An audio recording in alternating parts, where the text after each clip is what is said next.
Our next panelist is Hannah Wittman, and Hannah is Associate Professor at the Faculty of Land and Food System in the for Resources, Environment, and Sustainability at the University of British Columbia. Her research examines the ways that the rights to produce and consume food are contested and transformed through struggles for agrarian reform, food sovereignty, and agrarian citizenship. Two recent co-edited books include Food Sovereignty in Canada, Creating Just and Sustainable Food Systems, that was published in 2011, and Environment and Citizenship in Latin America, published just this year. So the title of her talk is Extending the Discourse of Food Sovereignty Through the Global Food System. Please help me welcome her.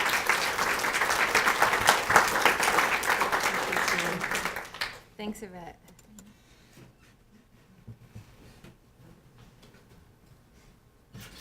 I actually have a different title, so apologies for that. Thanks to Yvette and Jennifer and the rest of the organizing committee for organizing this. I'm really looking forward to the discussion.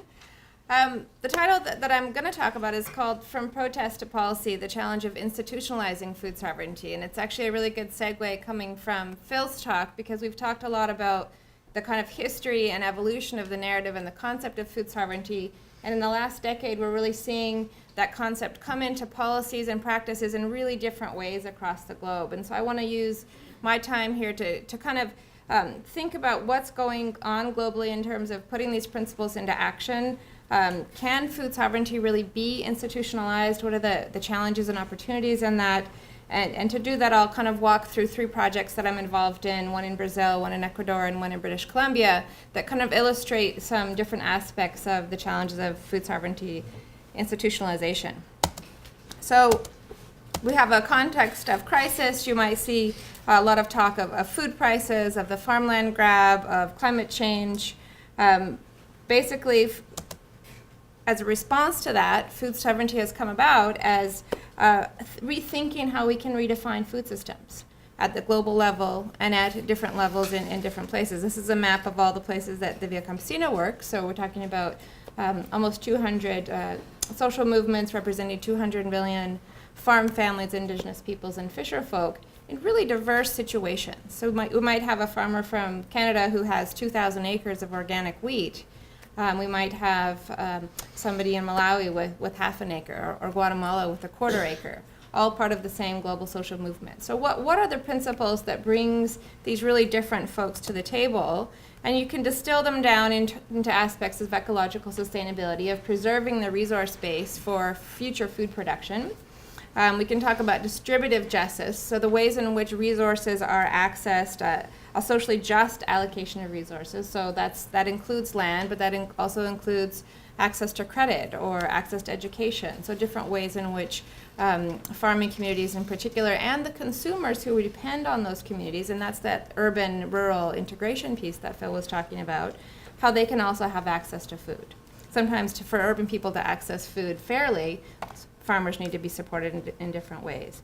And then finally, procedural justice. How are decisions made about food systems transformation? How are decisions made about what kind of food can be imported or what kinds of food can be exported? Which kinds of foods are subsidized and which kinds of foods are not? So those principles, I would say, have pervaded the narrative of food sovereignty since the beginning, and they've been put into kind of even further divisions of principles. These are the first six principles are the principles of food sovereignty that came out of the Nyalani meeting in 2007. And in a 2011 initiative across Canada called Resetting the Table, a seventh pillar was added, food is sacred. So this is again another conversation that's gone beyond the Via Campesina to include, I think there's 500 organizations involved in the IPC for food sovereignty. And key to this is it's brought in consumer organizations as well. So trying to figure out food for people. So this is a direct response to the flex crops and the biofuels sort of issues related to the farmland grab. Valuing food providers is a direct response to the backwardization narrative that peasants need to get big or get out. localizing food system, and this is one I'll talk a little bit more about. There's this idea that decisions were being made at a level at which people could not participate, and therefore food systems needed to be brought back home. This has been interpreted in practice a lot of times as food self-sufficiency, or every family should grow all its own food, which has some challenges for practicability and actually ability to have a sustainable food system where urban people can also eat. Putting control locally, again, not a lot of consensus about what local means in that context. Is a nation local in terms of being able to set policies at the WTO? Is a municipality local? Where does that local sit? Building knowledge and skills has to do with the ways in which we utilize traditional knowledge, but also aren't held we're not in a museum. We can't just stop with the knowledge that we have today. How do communities actually generate new knowledge that can address changing conditions in their community? So climate change is happening. We do have mobility of people and resources. So how do you actually capitalize and build that knowledge for food sovereignty? And then finally, working with nature and recognizing that food is sacred, that came from discussions with the indigenous members of the food sovereignty movement in Canada who really challenge this idea that food is a commodity and that it's just something that can be traded for financial gain, that food actually has meaning and is part of cultural reproduction, and in that sense it needs to be treated differently than other businesses. So what is food sovereignty anyway? These are theoretical problems. I wouldn't say they're problems with the concept, but these, as we're discussing how food sovereignty is put into practice, we see a problem of definition in which the words self-sufficiency, food security, and food sovereignty are kind of conflated in a lot of these discussions. So trying to figure out what that actually means in a particular context. What does it mean to be self-sufficient, and at what level? So that leads to the second theoretical problem, the problem of demarcation. Who is sovereign? We've had a lot of papers over the years. Raj Patel has written some nice ones about who is sovereign and food sovereignty, and the question of can sovereignty happen at multiple scales? Can a household be food sovereign? Does it need to be food self-sufficient? Are those equate the same thing, or are those different things? And then finally, there's a problem of design. Where are practices and policies designed, and who participates in that design? We have the Committee on World Food Security, we have the WTO. Definitely decisions are being made and initiatives are being designed at those levels. Who's participating in those? At the same time, we have national legislation happening, and we have a plethora of grassroots and civil society initiatives where communities are really designing their own policies and practices for their own needs. How do those actually integrate? So this is a quote from a recent paper by Alastair Ailes and Maiwa Montenegro DeWitt at Berkeley, and this is in Globalizations. They say sovereignty is not an extraneously existing object, but a living process. They're arguing for the kind of multi-scalar nature of food sovereignty, and arguing that it foregrounds the conscientious building and maintaining of relationships between people, institutions, technologies, ecosystems, and landscapes across multiple scales. So food sovereignty is then both a policy, a practice, and a discourse that can move across those different areas. And this is what that might look like. This is a food system map that came out of an NGO in Europe called Shift, and they're trying to sort of communicate all the different things that are going on in the food system and all the different places that any kind of particular food system initiative will travel through all those places. So how does food sovereignty travel through a food system? In that it's reaching consumers, it's reaching farmers, it's reaching the environment, it's reaching all the different elements of the food supply chain. Interventions can happen at any one place in that food system, and it's going to flow out and affect the other aspects. So thinking more holistically, I think food sovereignty gives us the opportunity to look at interventions and make sure that we understand how they're flowing through that multi-scalar food system that we have. So getting on to then the research that we're doing, and my team, and I have various students working on food sovereignty projects and all across the world actually right now. How are communities and states putting food sovereignty principles into practice? And there's three pathways that at least the folks in my group are focusing on. One is global food governance, so looking at the UN Committee on World Food Security, looking at the WTO and the negotiations around how food security in particular is conceptualized. This would be Sophia Murphy's work. kind of trying to understand the discursive transition and how even the terms food security are conceptualized, and how that's even then taken back to states and put into legislation in their own environments. At the other end, so that would be kind of a more top-down look at how the food sovereignty discourse is filtering down into the national level. At the other side, you have autonomous and community actions, CSAs, food movements, food localization initiatives, food hubs. In North America, it's often taken place around a consumer market initiative. There's not much land reform going on in North America, so a lot of activity has been consumer-driven. There's not many farmers left in North America. So you do have a lot of urban organizations fostering new farmer networks, fostering land sharing, and fostering new ways for sustainable food production to happen. And then meeting in the middle, you might have land reform policies. So Brazil has ongoing land reform. In recent years, it's been kind of slowed down, but effectively you could have land reform as a food sovereignty policy.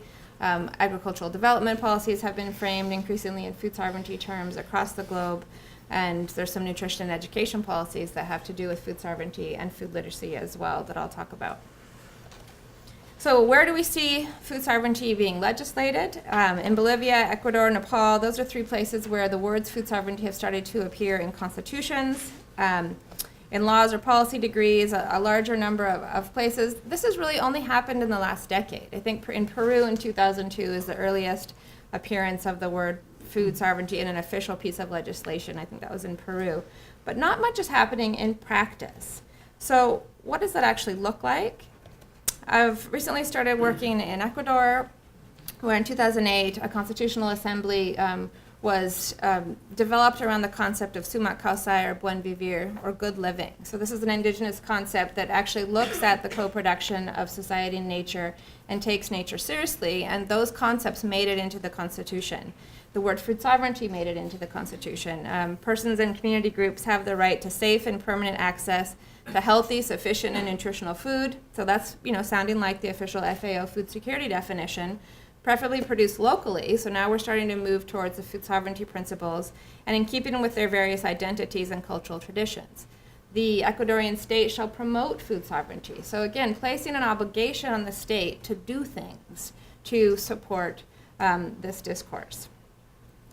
In 2009, there was a food sovereignty law, and also in 2009, there was another law of what they call popular and solidarity economy. And the idea of that law was to improve public infrastructure for food storage. It was to promote farm-to-school programs, and it was also legislated that 5% of public procurement, so for school food and hospital food, should be from small-scale farmers and cooperatives. As far as we can tell, very little of that has actually been put into place. So there's funding issues, there's distribution bottleneck issues. The idea is there, but it's not much actually getting down to the ground. So this is an example. This is a fair trade banana production cooperative on the south coast of Ecuador, and they are members of the Via Campesina, and they are producing fair trade bananas for export. And so the questions that my students and I are asking there is how does a fair trade export-oriented banana production system fit within food security? How do you have those two things on the same poster? And what's interesting there is you actually, from the farmer's perspective, having a fair trade mediated market model allows them kind of financial resources to invest in agroecological production and to invest in sending their kids to school, and also to invest in slightly increasing their household food self-sufficiency. So this project simultaneously tries to change the way in which bananas are produced, moving from a conventional model to an agroecological model, so fair trade certified and organic certified, but also at the same time increasing home garden production and sort of diversifying production on the ground. The diversification between banana and chocolate is going well. Most families were less interested in producing home gardens, and that was mainly because of labor constraints. So not having enough labor to focus on an export crop and a very labor-intensive self-sufficiency crop. So that's an example. This is an example of the landscape where you have a monoculture of banana. Most of it's conventional, some of it's agroecological, and how are these agroecological farmers surviving and being supported in this environment? mainly through collective organization and collaboration with international fair trade networks, but they're not actually receiving the promised support that was legislated by the food sovereignty legislation. At the same time, Ecuador is investing a lot in mining and sort of oil extraction activities. So you have this kind of discursive, or these sort of material shift in priorities at the national level that's kind of left the food sovereignty implementation behind. So that's one example. I worked for a very long time in Brazil with the Landless Workers Movement, the MST, and they, I would say, are the originators of the concept of agrarian citizenship in the sense that people have the farmers have an obligation to society to produce food and to steward natural resources, and society has an obligation to support those farmers through buying their produce. So in Brazil, in 2006, a law was passed that talked about food sovereignty. In 2010, another decree is talking about state respect for food sovereignty. The right to food was put into the Brazilian Constitution in 2010. So this is a place where food sovereignty has been talked about since the mid-90s, when the MST was one of the founding members of the Via Campesina. But again, it's taken over a decade to get into policy. In terms of practice, the food sovereignty initiatives have mostly taken place under the umbrella of the Zero Hunger Fome Zero initiative, where you see new forms of agricultural credit going to agrarian reform settlers, to women, to value-added and processing initiatives. So even though the Brazilian government basically stopped redistributing land under the Lula government, they actually did invest quite a bit into what they call rural development. So reframing food sovereignty away from food self-sufficiency, which is how it was framed in a lot of other places like Venezuela or Indonesia and their food sovereignty legislation. Brazil is already food self-sufficient. They're a net food exporter. So they don't need to use that food sufficiency frame. They're using the rural development frame to put those initiatives forward. Another initiative under that frame is a mediated market where small-scale farmers are given preferential access to state purchasing. So guaranteed production. So if you're a small-scale farmer, you have guaranteed access to sell up to a certain amount of produce every year to the government, who will then redistribute it to schools, hospitals, child care centers. There's another educational law which says that 30% of school food must be purchased from small-scale farmers as well. So we've done quite a bit of field work looking at the opportunities and challenges presented by these government-mediated markets as an opportunity to support small-scale farmers with their marketing strategies. There are some benefits to these policies, but there's also some significant challenges in terms of scaling up production, access to the bureaucracy, and at the end of the day, at a national level, only about 2% of Brazilian small-scale farmers, family farmers, are participating in the public procurement programs, which is, in the larger scheme of things, not as exciting as the fanfare that it's given as a food sovereignty policy. So just to wrap it up, Annette and I and Nettie worked a few years ago on trying to understand what food sovereignty might mean in a place like Canada, so a very different situation. In Canada, we have farmers are less than 1%. If you include farm laborers, you still don't even reach 2% of our population. Very low incomes, and in fact, where I live in British Columbia, negative incomes in the small-scale diversified farming sector. So it's not, there's a lot of off-farm income subsidizing. And actually, that's a comment back to the Europe question. There is a lot of food being produced by small-scale farmers in Europe, but a lot of those is being subsidized by off-farm income, and that's certainly the case as well in Canada.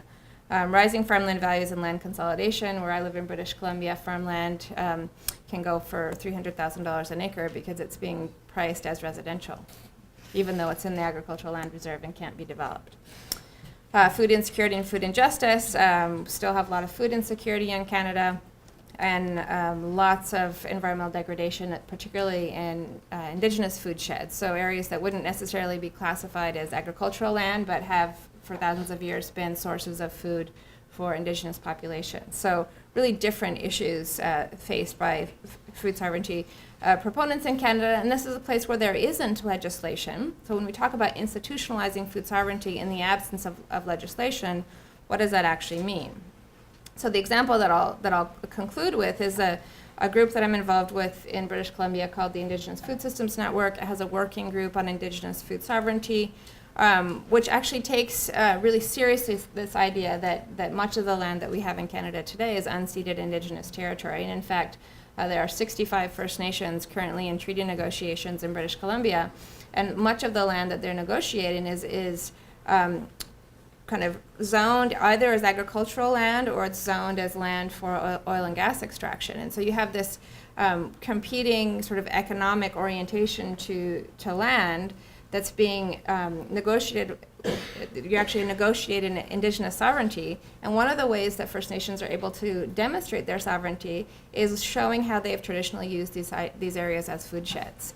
So the whole idea of food sovereignty as actually demarcating Indigenous territory is one that has a lot of traction in British Columbia, and is really interesting when you think how traditional food ways actually have been forms of territorial governance for many years. So this is we have a project right now where it's actually coming out of the experience of urban First Nation people who no longer have access to their traditional food producing areas, and they're trying to work on different ways of trading and sharing food. So outside of a commodified food commercialization narrative, where they can actually access the foods that they need for their cultural reproduction. So just to conclude, basically one of the main questions that we're asking in my research group is market restructuring a pathway to food sovereignty? So looking at fair trade, looking at structured markets like the public procurement programs in Brazil, and looking at alternatives to trade, so trading and sharing rather than buying and selling in the Indigenous food networks in British Columbia. We have found in Brazil that these markets do help with the transition to agroecological practices, so we could think about a payment for ecological services in terms of receiving a 30% price premium for organic production in these structured markets. But challenges, the labor intensity is a challenge across the three cases.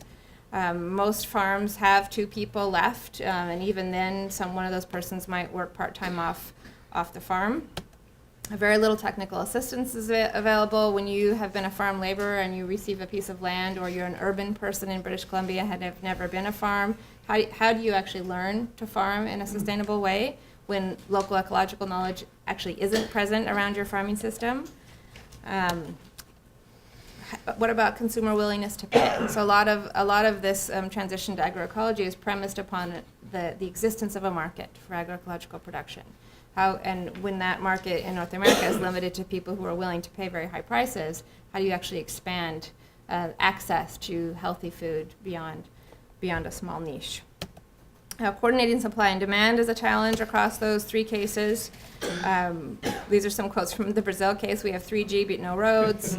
The arugula doesn't wait for approval, it turns yellow, and logistics is what gets us down. So it's very challenging to navigate these programs and these initiatives, which explains why some communities have just said, let's move away from that and produce for ourselves and follow more of a self-sufficiency narrative. So at the same time, they also need cash. They have cell phone bills to pay for that 3G. And then finally, institutional complexity, lots of late payments in these distribution networks, constantly changing rules, and extensive paperwork. So these are a couple quotes from Canada. This last one just recently. The self-sufficiency narrative is very strong in the local food movement in Canada. And so if we want to truly be self-sufficient in food and make a living exporting the surplus, we need to get organized. But at the same time, what nobody told me about small farming, I can't make a living. So this struggle over the livelihood aspect of food sovereignty is the one that needs further theoretical attention. How do families and communities sustain themselves economically while providing all of these other services like land stewardship and cultural reproduction? So does institutionalizing food sovereignty limit its transformative potential? That's the question that I'd leave for the discussion. Thank you very much.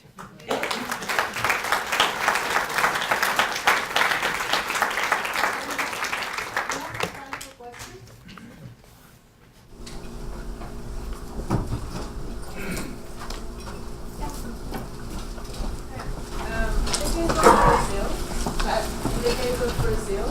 I wonder if you have thought the question the other way around, if food sovereignty is shaping the market. Pardon me? If food sovereignty is shaping the market and not more the market shaping or like leading the pathway to food sovereignty. I think it is shaping the market. So what we have seen in the communities surrounding the agrarian reform settlements that I've studied is that new markets are being created as a result of those settlements. So places that didn't have kind of a diversified production system and really were limited in their ability to access fresh food. So say I work in Mato Grosso, which is the soybean heartland of Brazil, and most of their fresh food was being imported from the coast, from Sao Paulo. So the fact that agrarian reform happens and the fact that the people living and working on those settlements are promoting food localization, they're setting up new farmers markets where there never was one, and they're actually creating new markets for themselves. So they are driving the markets in those local contexts for sure. Another question?